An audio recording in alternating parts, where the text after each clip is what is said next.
بسم اللہ الرحمن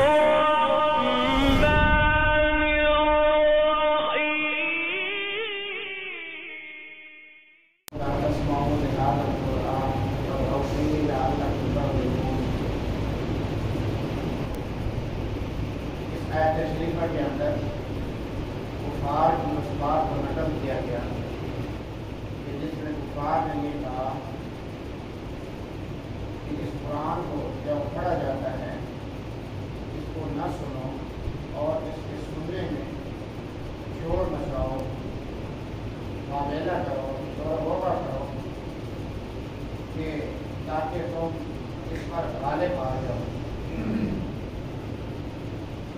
یعنی مقصد کے محبوب علیہ السلام اس کی یہاں تلاوت فرماتے ہیں،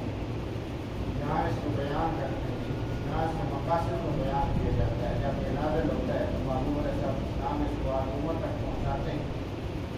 تو مشرکین کو اس سے بڑی تکلیف ہوتی ہے، تو وہ کہتے ہیں کہ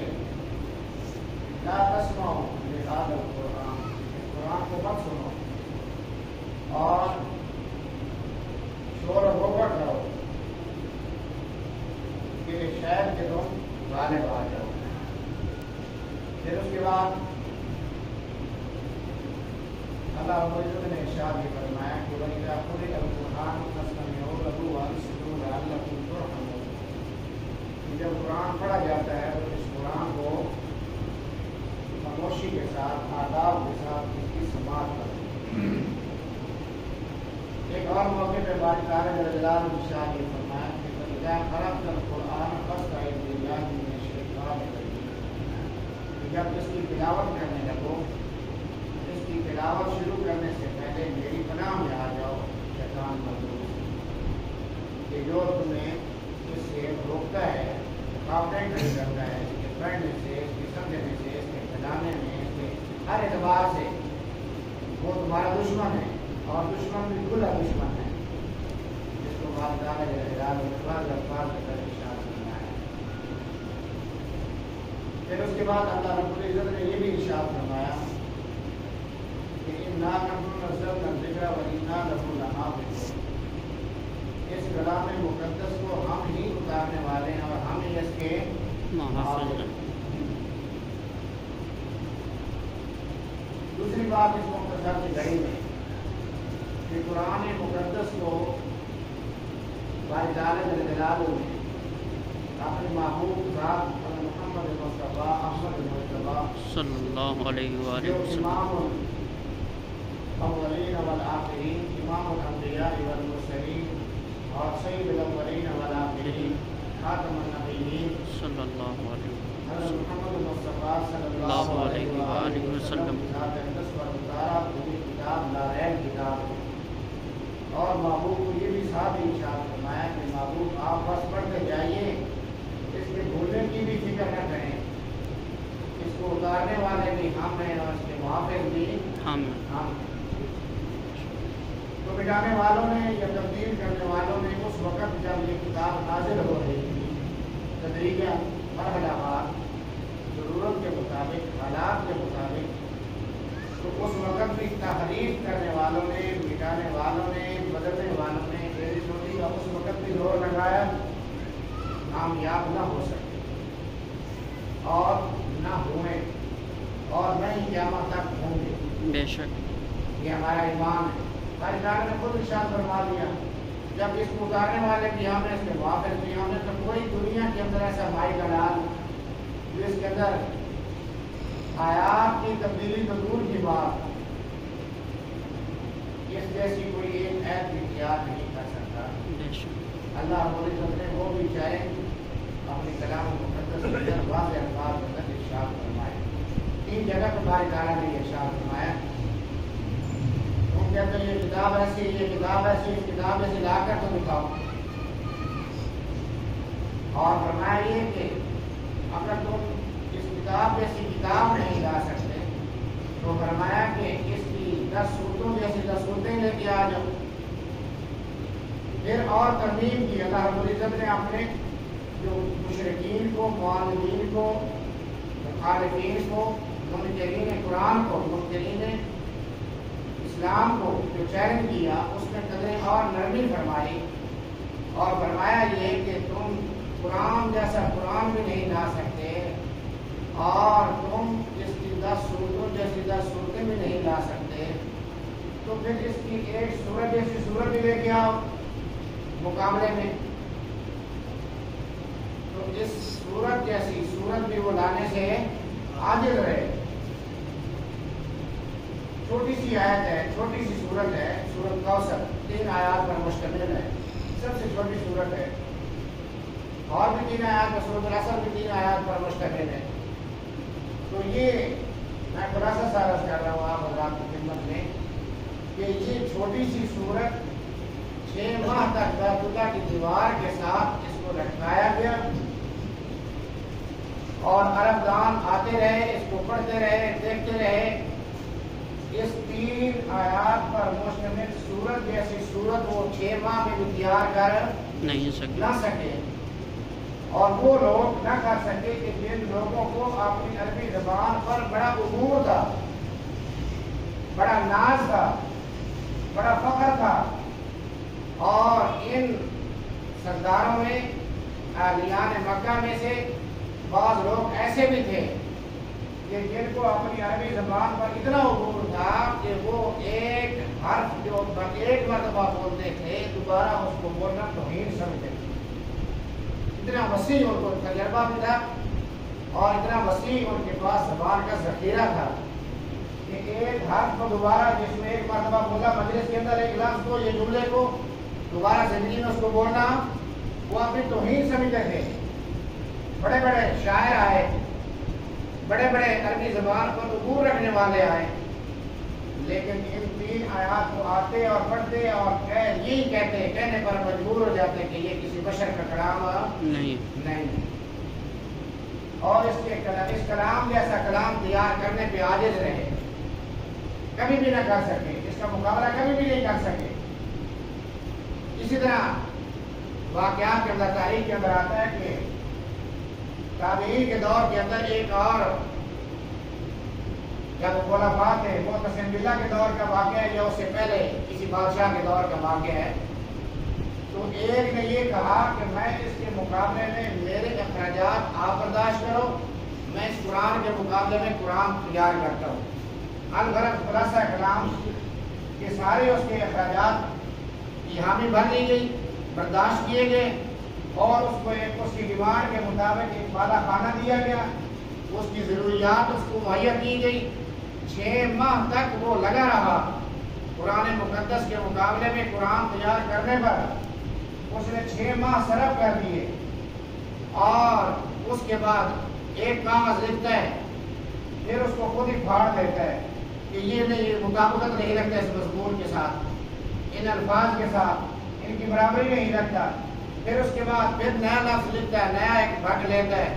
خلاصہ کلام کے 6 ماہ تک ایڑی چوٹی کو اس نے زور لگایا، اس قرآن کی ایک صورت کو درکنار ایک لفظ جیسا، ایک عید جیسی کوئی عید تیار نہیں کر سکا۔ تو خرچہ کرنے والوں نے 6 ماہ کے بعد پوچھا، بھائی بتاؤ اتنا خرچہ ہمارا ہو گیا، تو نے اس قرآن کے مقابلے میں کیسا قرآن تیار کیا؟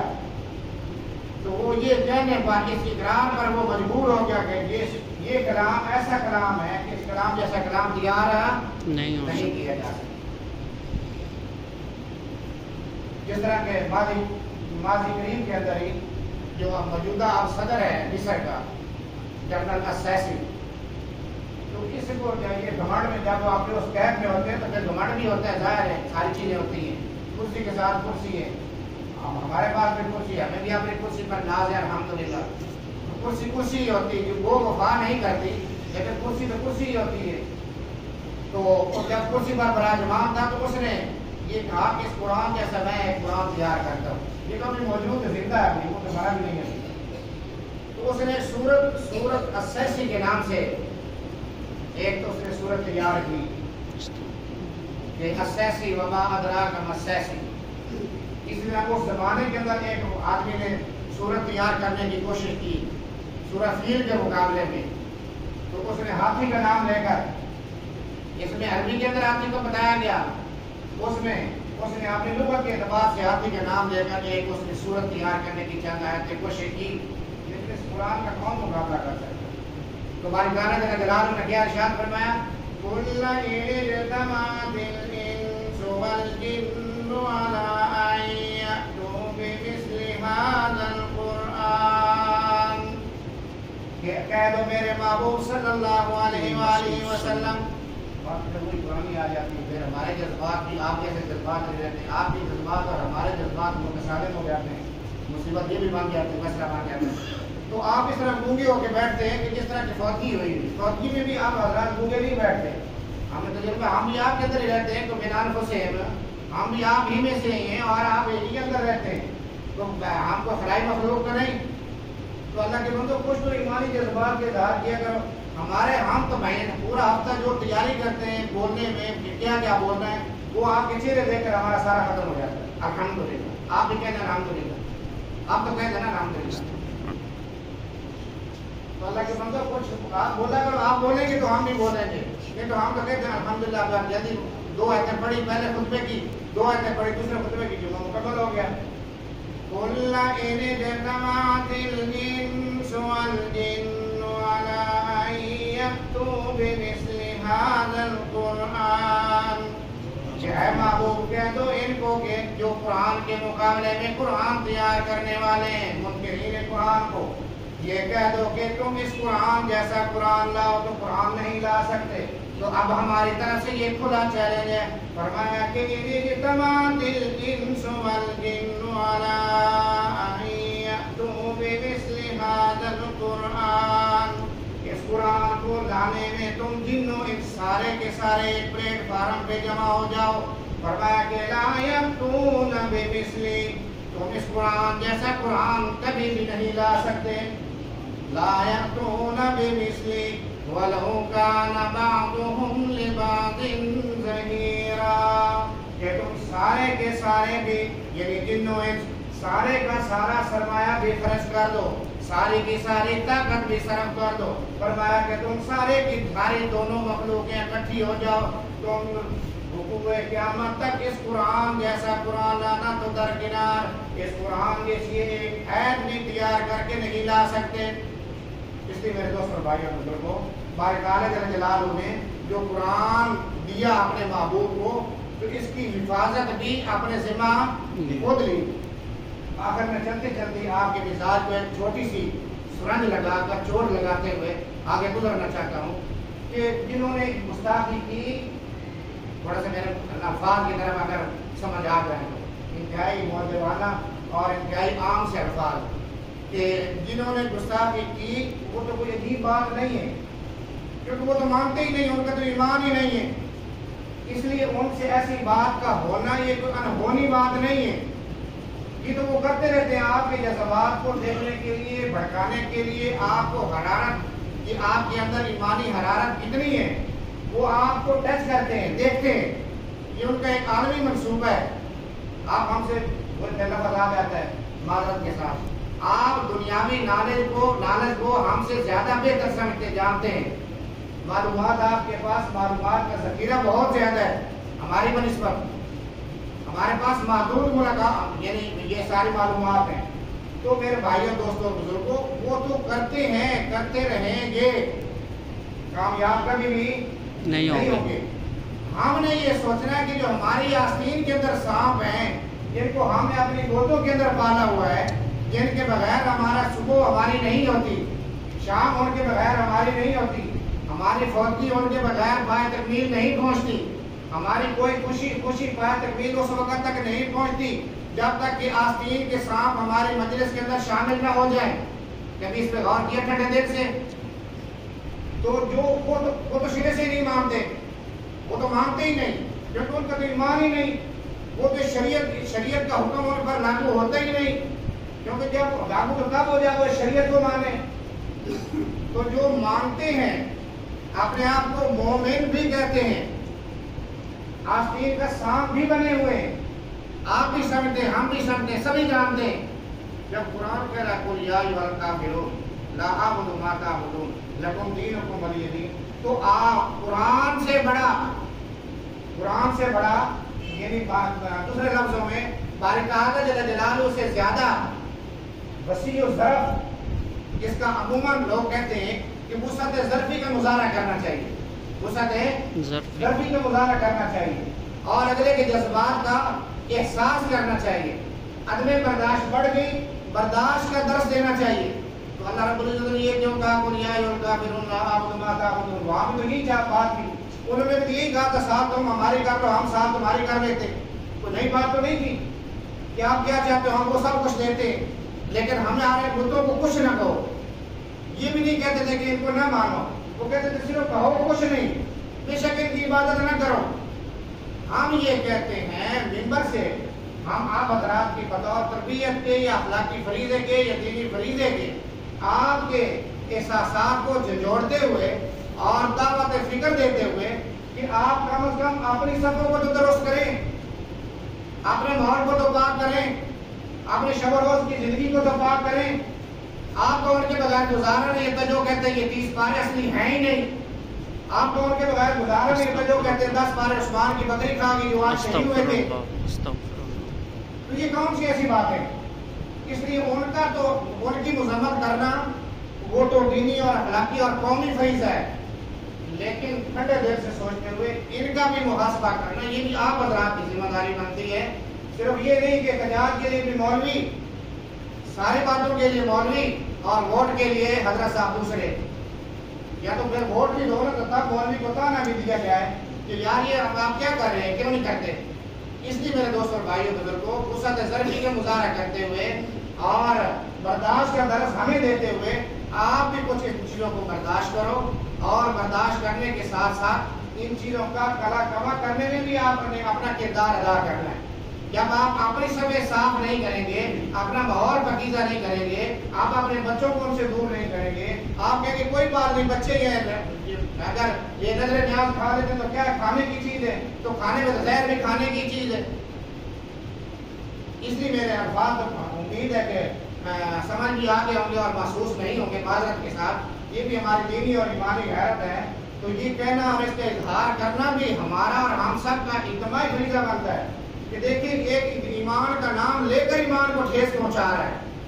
آپ کو تو کوشش ہی ہوتا ہے جو آپ کا اپنا دوست آپ کی جب کوئی غیبت کرتا ہے اپنوں سے دکھ ملتا ہے نا، یا آپ کو کوئی تکلیف دیتا ہے تو کہتے ہیں آپ سے پوچھا جائے بھائی آپ اس سے کیوں ناراض ہیں، تو اور بھی تو لوگ ہیں تو وہ اس لیے کہتے ہیں کہ بھائی یہ تو اپنا تھا، وہ تو غیر ہے چلو وہ کر لیتے کوئی بات نہیں، تو یہ تو اپنا تھا، اس نے اپنے نے تو نہیں اس طرح نہیں نہ کرنا تھا۔ اس لیے میرے دوست اور بھائی بولتا میں نے سادے سے بے جوڑ سے اور اپنے عقل کی حد تک جو اللہ نے مجھے صلاحیت دی اس صلاحیت کی حد تک ٹوٹے پھوٹے جو الفاظ میں نے اس مختصر سی گھڑی میں آپ حضرات کی خدمت میں عرض کیے، اللہ رب العزت کو قبول فرمائے۔ اور آخر میں آپ نے سرکار سے اعلانات سونی نے سماعت فرما رہے ہیں تو وہ ایک فریضے کو ادا کرتے ہوئے اجتماعی حوالے سے تو میں بھی جو ذمہ داری میرے ذمہ لگائی گئی تھی آپ حضرات کو دعوت دینا، تو جو وہ ٹائم مقرر کیا گیا اس حوالے سے آپ تمام حضرات کی صدقے میں یہ ہاتھ کھڑا نہیں کرواتا کہ اس میں بہت سارے بندے مجبور بھی ہیں، بعض جو ہیں وہ معذور بھی ہیں، اور بعض ایسے بھی ہیں کہ ہمارے سے کیا لینا دینا مولوی فسادی ہوتے ہیں، یہ بھی ہم سنتے رہتے ہیں الحمدللہ۔ تو اس لیے یہ مولویوں کا قرآن نہیں ہے، یہ آپ سب کا قرآن ہے بے شک، اور یہ مذمت صرف مولویوں نے نہیں کرنی، یہ آپ سب نے کرنی ہے، یہ ہم سب کا بحیثیت مسلمان ہونے کے فریضہ حق بنتا ہے، فریضہ بنتا ہے۔ تو آپ سارے انشاءاللہ شریک ہوں گے نا، انشاءاللہ۔ اللہ آپ کی اس کاوش کو قبول و منظور فرمائے۔ آمین۔